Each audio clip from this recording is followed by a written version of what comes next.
கற்பனை என்றாலும் கற்சிலை என்றாலும் கற்பனை என்றாலும் கற்சிலை என்றாலும் கந்தனே உன்னை மறவேன்.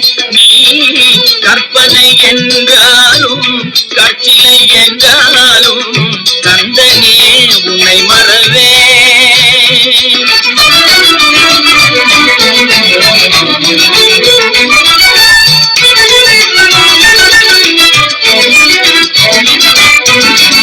அற்புதமாகிய அருட்பெரும்